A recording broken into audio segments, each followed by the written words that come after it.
Queremos avisar que a irmã Socorro, da Nova Jerusalém, está aí com os CDs, DVDs e camisetas, não é? Quem quiser adquirir, ela está ali no final, ali na última fila. Comprem. Ajudar a construir a casa das irmãs. Estamos precisando construir a nossa casa. Porque estamos na casa emprestada, não é? Dos irmãos. E temos intenção de pedirmos a nossa aprovação definitiva. Mas o principal critério é que devemos ter a nossa própria residência, não é? Como casa-mãe. Então, estamos aí, tudo o que a gente pode oferecer a vocês é o nosso carisma, não é? Retiro bíblico, curso bíblico, não é? Subsídios, publicações, multimídia, tudo o que nós temos é só isso, só sabemos fazer isso na vida. Estudar e ensinar a Bíblia, só. Outra coisa não sabemos fazer.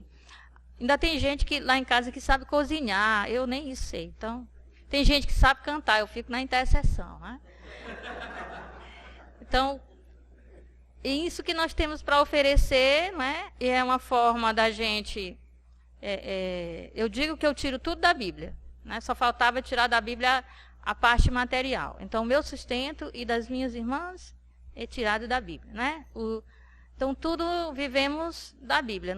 Todas as coisas, a espiritualidade, a pastoral, o estudo, o conhecimento, né? A divulgação do conhecimento, a evangelização, tudo sai daqui, né? Desse livro.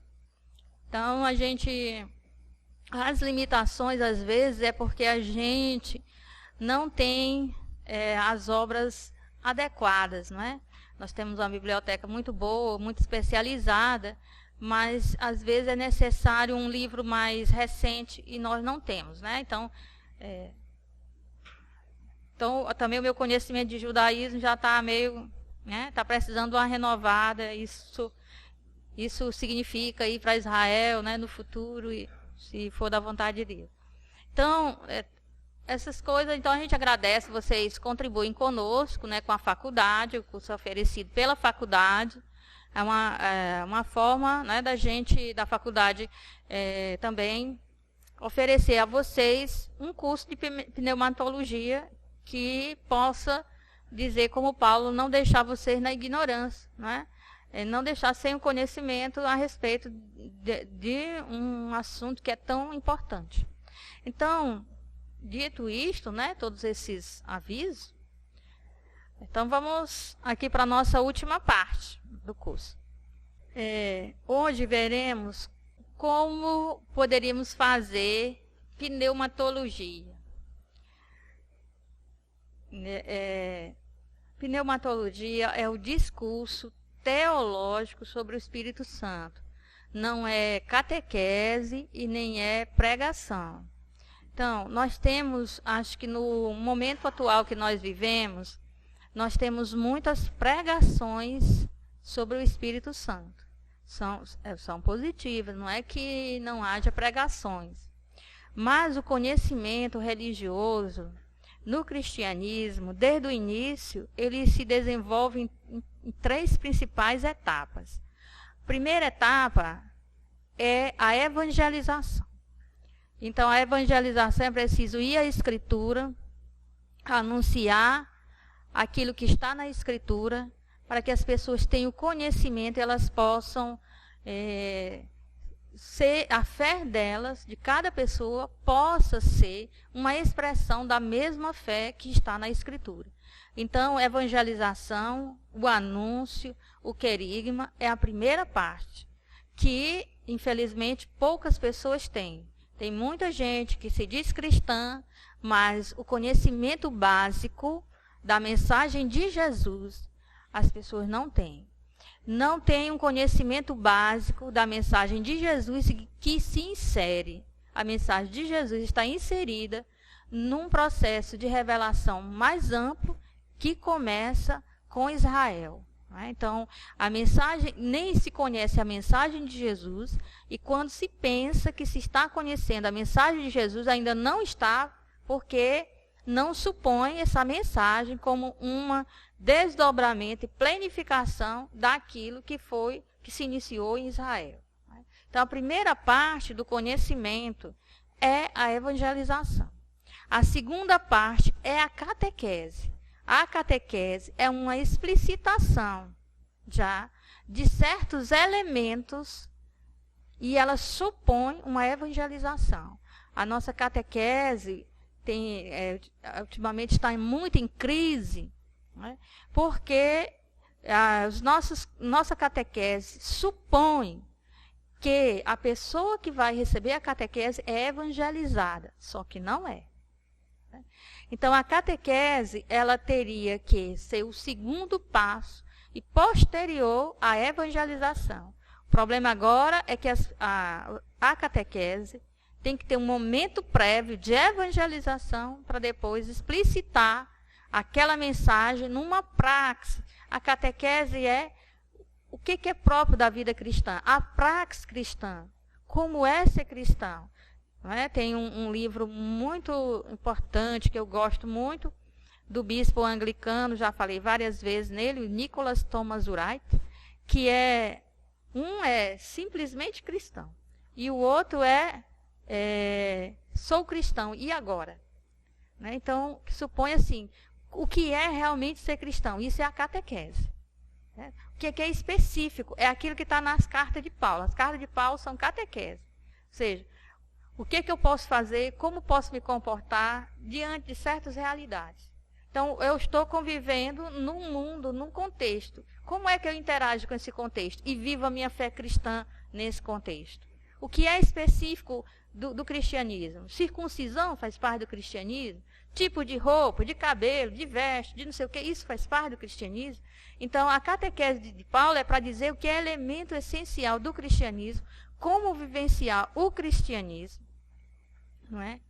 Como exercer uma praxe cristã, isso aí tudo é catequese. E aí depois vem a teologia. A teologia já vai ver os fundamentos, já vai pensar nos desdobramentos, é uma reflexão, é o uso da razão iluminado pela fé. E a teologia, ela é profética, porque uma boa teologia consegue ver coisas que os outros que estão só num momento de catequese não veem. É por isso que as pessoas dizem assim, eu tenho medo de fazer teologia e perder a fé. É porque elas têm uma fé mitológica, né? Elas têm uma fé que não é genuína, fé cristã. Essa fé vai ser abalada por uma fé genuinamente cristã, não é? Então, é claro que existe exagero na teologia, tem pessoas arrogantes, não é? Que quer retirar aquilo que é sagrado na vida da pessoa e não deixar nada no lugar, que quer simplesmente mostrar que a pessoa está errada. Isso existe. Mas uma teologia mesmo, ela questiona as teologias que estão aí, porque ela é palavra de Deus. Teologia, o Padre Caetano diz assim, uma verdadeira teologia é palavra de Deus. Porque teologia é teo e logia. E logias são palavras. Palavras não só sobre Deus, mas palavra de Deus. Então, a teologia é uma reflexão do nosso relacionamento com Deus. É o uso da razão para pensar o nosso relacionamento com Deus. Não é só para pensar sobre Deus, não. Como se Deus fosse um objeto do conhecimento, igual essa água que eu coloco no laboratório. Não é isso. Mas é como Deus se presentifica na nossa vida e como nós podemos responder a Ele. Isso é teologia. Não é? Então, a teologia ela tem os diversos campos que supõem esse relacionamento com Deus. Um dos campos do nosso relacionamento com Deus é o Espírito Santo. Então, uma teologia sobre o Espírito Santo, um discurso da razão, iluminada pela fé, sobre o Espírito Santo, chama-se pneumatologia. Então, como fazer uma pneumatologia? Então, ela não vai ser pregação, ela não vai ser catequese. Por isso eu disse assim, olha, quem quiser ver os símbolos do Espírito Santo, leia o catecismo, está lá, como catequese, certo? A carta aos Hebreus, que foi a que eu estudei para o meu mestrado e doutorado, ele diz assim, o autor: eu lamento que vocês não entendam o que eu estou falando, porque vocês ainda estão nas doutrinas elementares de o que é ressurreição, o que é batismo, não é? Enquanto o que eu estou passando para vocês é um logos parácleos, quer dizer, um discurso teológico. E isso é alimento sólido, e vocês ainda estão no leite, né? Então ele lamenta que eles não, os destinatários não consigam perceber a grandeza do que ele está fazendo. Então, é necessário e é urgente para a teologia a pneumatologia. Principalmente no momento em que estamos. Antes as pessoas se preocupavam com a pneumatologia porque o Espírito Santo tinha sido esquecido. É como se ele não existisse. Durante séculos. Né? Agora, o problema já não é mais esse. É porque há Espírito Santo demais. Né? E nem sempre ele é o Espírito Santo. Se pensa que é, mas não é. Se pensa que algo é inspiração do Espírito, é uma doidice. É até uma heresia. Né? Certo? Então, não cabe dentro da fé cristã. Certo? Às vezes é outra coisa. Se tem uma abordagem do Espírito Santo, sem Jesus, sem a vida terrestre de Jesus, sem uma implicação por luta por justiça, pelo reino de Deus, isso não existe. Biblicamente isso não é possível. Né? Então, todos os grandes místicos, o que eles fizeram foi uma transformação do mundo. Nós podemos dividir a história do mundo antes e depois de Teresa, antes e depois de Martin Luther King, antes e depois de Francisco de Assis, e assim vai. Foi o contato com esse Espírito Santo que deu a virada. E eles não foram pessoas que não trouxeram nada de novo. Não, eles foram perseguidos. Por quê? Porque uma experiência com o Espírito é uma experiência que muda a pessoa individualmente e tem que mudar o contexto. Tem que mudar o contexto. Certo? Então, a pergunta é, que elementos são necessários, o que é preciso para fazer uma pneumatologia? Eu estive verificando no Open Teses e em algumas faculdades, né, via internet, sobre teses e dissertações sobre o Espírito Santo. Frustrante, pouquíssimas. Né? Então, o que tem muito é tese de sociologia sobre o pentecostalismo, o neopentecostalismo evangélico, tese sobre a renovação carismática católica, não é? Mas sobre o Espírito Santo, tese de teologia, pouquíssimas aqui no Brasil, acho que umas 4 que eu consegui perceber. Não é? Certo? Então, aqui nessa faculdade, quem é que faz monografia sobre o Espírito? Monografia quer dizer, é a minha hora de fazer teologia. Passei 4 anos sentada na cadeira ouvindo teologias. Agora sou eu que faço. Aprendi. Agora faço. Cadê as monografias sobre o Espírito Santo?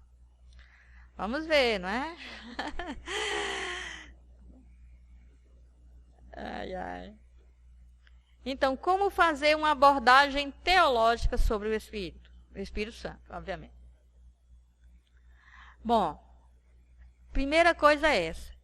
Essa abordagem teológica sobre o Espírito Santo, ela é recente. Uma matéria sobre pneumatologia, dentro do catolicismo, é pós-Vaticano II. Antes não existia. Né? Não existia nenhuma matéria que pudesse pensar teologicamente o Espírito Santo. Assim como várias outras matérias não existiam. Por exemplo, teologia fundamental era chamada de apologética, era a defesa da fé contra os que estão combatendo a fé católica. Né? Então, é uma matéria recente. Bom, mas o pensar o Espírito Santo não é recente. Como vocês viram, não é? Essa reflexão estava presente na Escritura, Antigo e Novo Testamento, e também na patrística. Né? Certo? Então, eles lançaram as bases. Então, a matéria, a disciplina, não é? Como se diria em espanhol, a assinatura é recente. Porque se dizia assim, o Espírito Santo está movendo a igreja E o Concílio Vaticano II é fruto desse mover do Espírito, né? E as pessoas, mas quem é esse?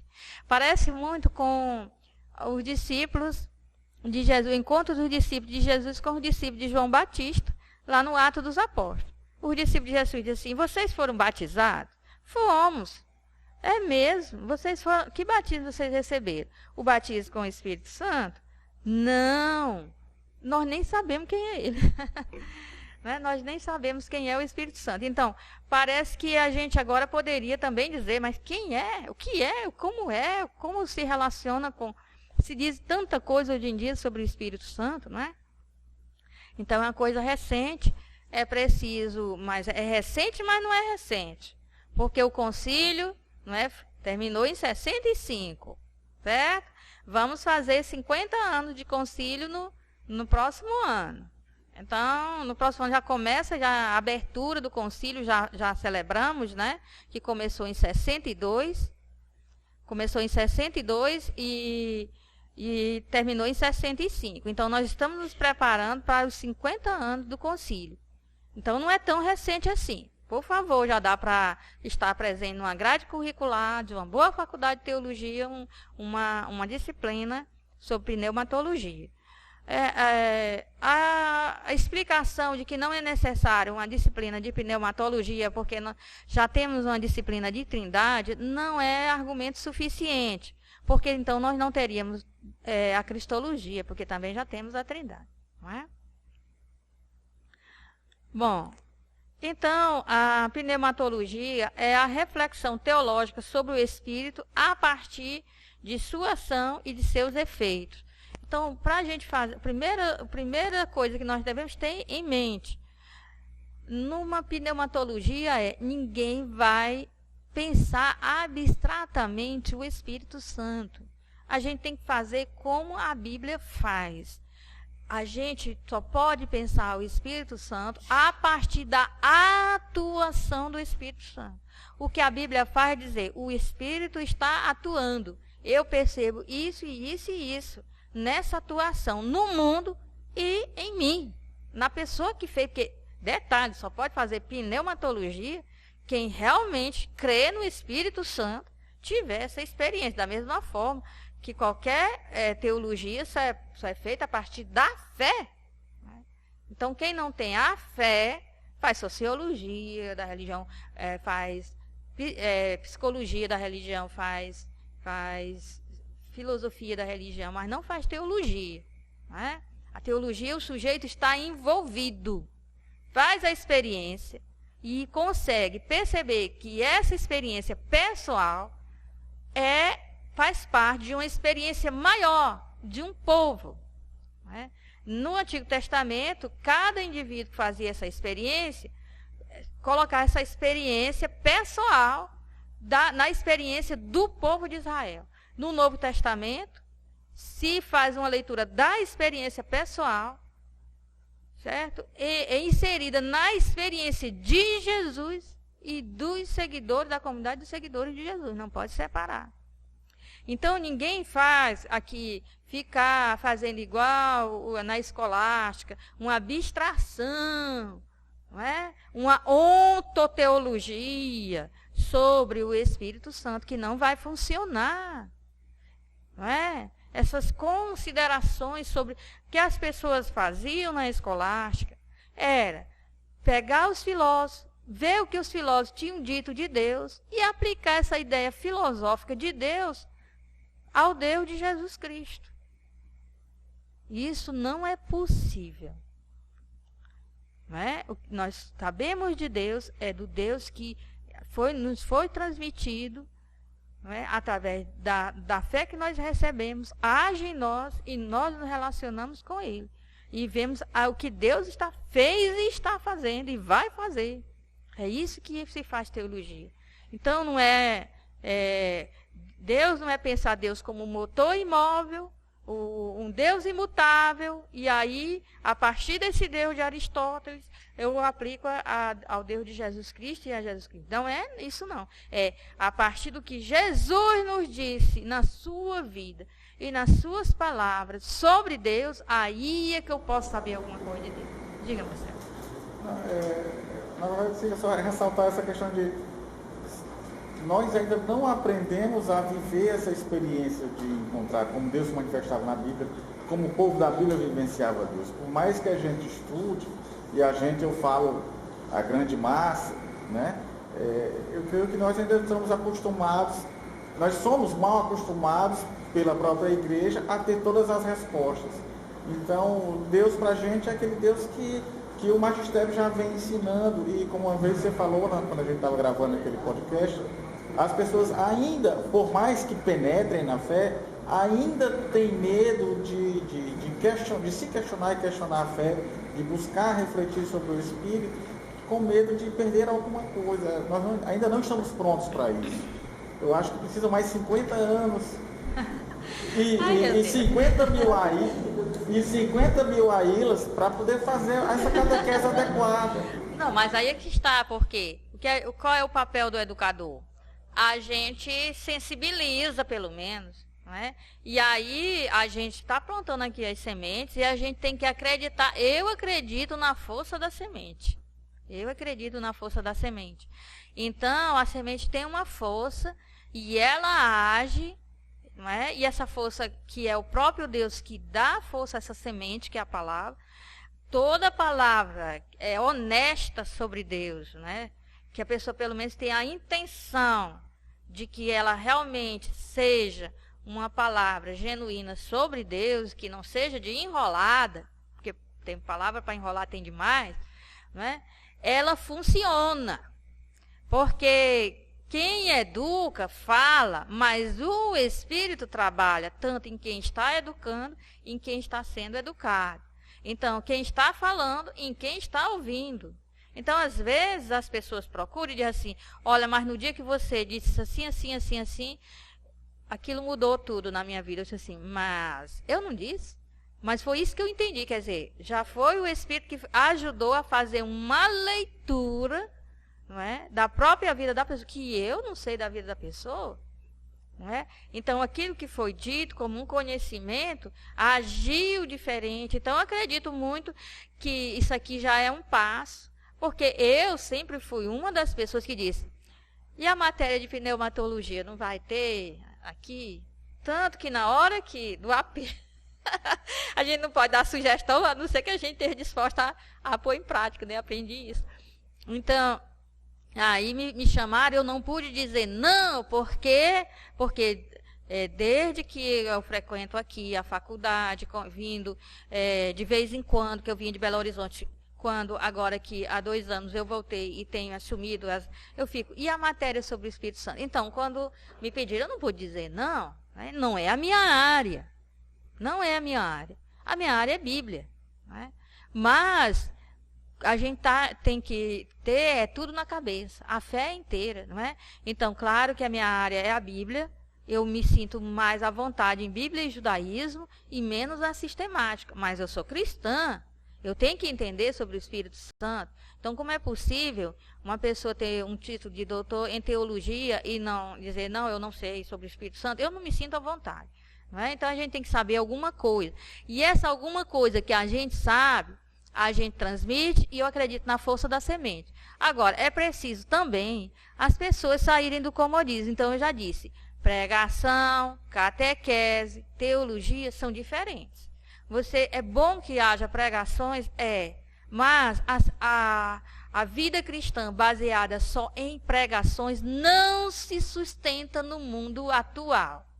Certo? Não se sustenta. No primeiro vento, a casa cai. Certo? Porque nós não estamos protegidos numa redoma, nós não estamos, nem como católico, nem como cristão da maneira geral, contra todas as propostas que nos chegam.